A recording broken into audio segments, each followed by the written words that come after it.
While traveling through Germany in 1974, Jack Unterweger and his girlfriend drove past a friend of hers, 18-year-old Margaret Schaefer, who they stopped and robbed. They then drove to Margaret's parents' house and robbed them too. But Jack wasn't finished. He then took Margaret into the woods and ordered her to undress. He tied her up, beat her with a steel rod, and then strangled her to death with her own bra. The confidence and swiftness of this murder suggests it wasn't Jack's first time. Jack's girlfriend was questioned by police, and she admitted Jack killed her. Jack confesses to the killing, claiming it was a sudden fit of rage. And in 1976, he began a life sentence for the murder. But this is where things take an insanely bizarre turn. Jack went from being an uneducated delinquent brute to suddenly becoming a changed man in prison. He spent most of his time in the prison library, taught himself how to read and write well, and began a successful career as a writer. He wrote stories for a radio program, which was very popular among children and families. It was called the Bedtime Program for Little Ones, The Little Sandman is Coming. He became famous as a man who wrote children's stories, poems, and tales of his life in prison. His autobiography called Purgatory became a bestseller. Of course, the book was full of lies and omissions. He left out the fact that he murdered someone and instead focused on his crimes as a thief and robber. A movie was made based on his book, and the masses began championing his cause. The counterculture press began fighting for his release, as though he were now a reformed man with no more murderous inclinations. The calls for Jack's early release grew louder and louder. Artists, intellectuals, journalists, and politicians campaigned relentlessly for him to be set free. Even psychiatrists believed that Jack developed genuine remorse during his 15 years in prison. They even went so far as to say he had overcome his hostility towards women, and they assured the public that Jack could certainly be counted on to never kill again. Like many serial killers in the making, he was very much the model prisoner, and after he received notoriety for writing not one but two bestsellers, Jack's sentence was downgraded from life in prison to a mere 15 years. He was released in 1990 without any conditions placed on his record. He moved to Vienna and began mingling with the rich and famous. He was given enough money from writing sales to live a lavish lifestyle. He bought flashy clothing and a white Ford Mustang. He played the role of the model rehabilitated prisoner and turned himself into a celebrity writer and part-time journalist. He frequently appeared on radio and television shows, reading his poetry to adoring crowds, many of them women. He had multiple girlfriends, around 50 within the first year of release, and all were fooled by his charm and charisma.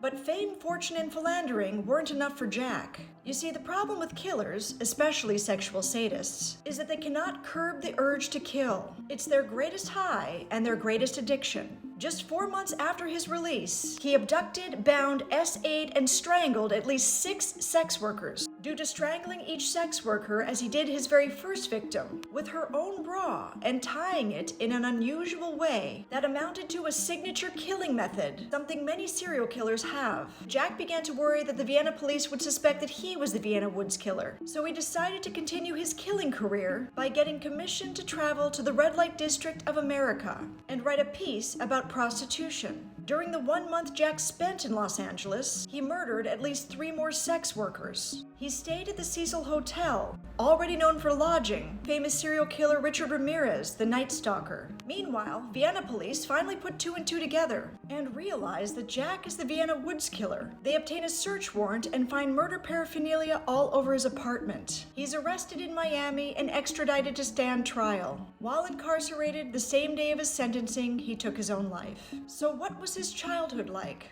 Jack was born August 16, 1950 in Austria. His mother was allegedly an alcoholic barmaid and sex worker, and the identity of his father has never firmly been established. Jack's mother was jailed for fraud while she was pregnant, but was released right before giving birth. After she was arrested again when Jack was 2, he was placed into the care of his alcoholic grandfather, who lived in a one-room cabin and who despised women. He had an addiction for bringing sex workers home, violently roughhousing them, and then having relations with them, often in front of his 3-year-old grandson. Jack learned about women through watching his grandfather's behaviors. It was imprinted that women were to be used, abused, and discarded. Eventually, at 8 years old, Jack was removed from his grandfather's care and placed in the foster care system. Consistent loving attachments were never formed within Jack. All he focused on from the time he was born was his own survival. During his adolescence, Jack committed theft, fraud, burglary, and robbery. At 20, he impregnated a 16-year-old girl and tried to coerce her into sex work. His obsessive fantasies about dominating and controlling females was in full swing at this time. Jack developed into a classic psychopath of the charmer conman type, who was also a sexual sadist who experienced ultimate pleasure from strangling his victims. Sometimes he would strangle his victims and release a little, and then strangle again, in effect torturing them with breathlessness for a while before snuffing them out completely. When Jack is finally brought to justice, the people who stood by him are flabbergasted at how they'd been conned, though there still remain a few to this day who believe he is not guilty.